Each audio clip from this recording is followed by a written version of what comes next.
Good afternoon. My name is Kurt Belosky, and I'm a student here at National American University. This presentation will be about the shed project that I took on to help a neighbor build a garden shed on his property.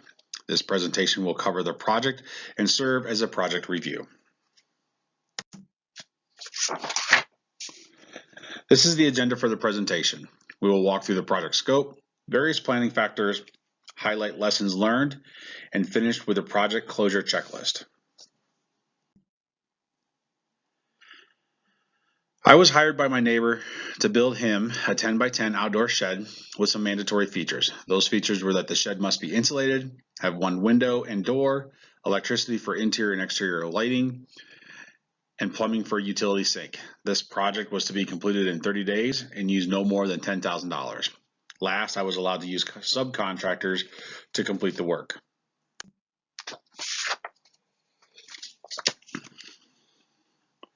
This slide shows the project budget and the projected cost and the actual cost.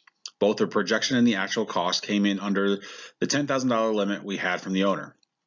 The difference in actual costs is due to the homeowner wanting to add a sidewalk from the back of the existing garage to the shed. This additional work to the project scope required extra blade time for the excavation, concrete for the sidewalk, and construction materials to frame the sidewalk. These changes added an additional $1,100 to the overall budget. The project change was approved because the homeowner was assistant on the change, and the project still came in under budget, as I mentioned before. This is the list of the project sources we had to build the shed. Most of the work was done by subcontractors, and where possible, we used the same contractor for multiple components. I was able to use a contractor that could handle the excavation, concrete framing, and shed construction. This saved some money because of the lack of 3 different contractors to do the jobs. The other contractors were specialized and could not do multiple aspects of the project.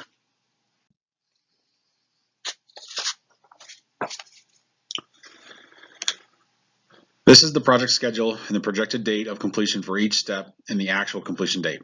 We started off well and on schedule. However, I did not consider weekends during the original plan and projected completion dates. So from the start, the estimate was off. Additionally, we lost other time with the project change of adding the sidewalk between the garage and the shed. Had this been part of the original plan, we would have not lost those 3 days because the sidewalk would have been framed and poured with the shed floor. This means that the shed floor and the sidewalk would have been completed on day 5. Even with the project change and the weekends not accounted for, we were able to complete the project on day 26, which is under the 30-day requirement.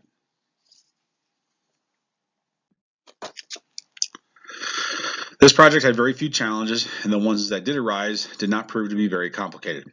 We could have been more challenged if the weather had been more of a problem, but luckily that was not the case. The biggest challenge was managing the subcontractors and ensuring that they were able to show up and perform all their tasks within the schedule. Due to a rather simple construction project, most subcontractor specialists were able to complete the tasks in a day or less, which was easy to forecast and achieve. The next challenge was the project change of adding the sidewalk. This was challenging because if known about in the planning phase, it would have been easily incorporated into the plan and not cost additional days in the schedule. However, the budget and schedule were able to handle the change easily.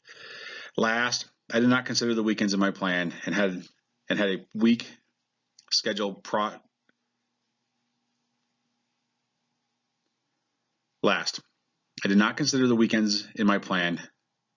and had a week scheduled project due to contractors not working on the weekends. But again, the schedule was able to easily handle the oversight.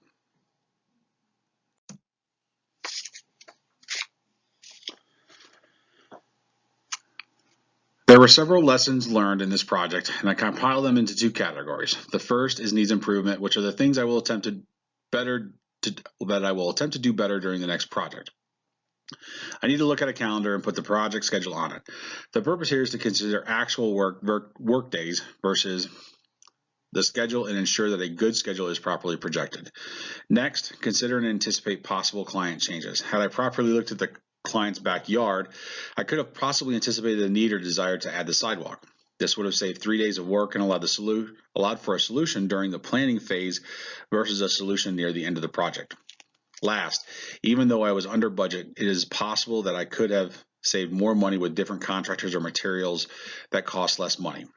For the next project, I will need to spend an extra day or so during the planning process to seek out cheaper alternatives. As for the things that went well and need to be continued, the first is contractor schedule alignment. For this project, the contractors were able to be available and get their tasks done within the scheduled days. This was possible because of the early and often communications I maintained with them right from the start. Next, I was able to keep the project under budget as well as on time due to my experience and understanding of the capabilities of contractors.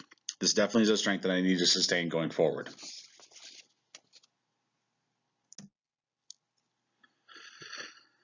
To complete the project, here is the project closure checklist showing that the tasks of the project are complete and that the homeowners accepted the project as being complete. Additionally, I've closed out the contracts with the subcontractors, updated my business financials accordingly. Also, a project book has been created and added to the company's files for future reference. Last, a resupply of company resources has been ordered to ensure that we are ready to go for the next project. In conclusion, this presentation demonstrated the review of the project shed and went over aspects of the project. We started with a scope of the project, then moved on to the project schedules, budgets, and resources with information about the actual final days and costs. Next, we looked at challenges and lessons learned and finished with a review of the completed project closure checklist. On a personal note, this project was an excellent example for this coursework and did a very good job of highlighting the various aspects of real project management and the meticulous steps needed to have a successful project. Here are the references I used for this presentation. Thank you.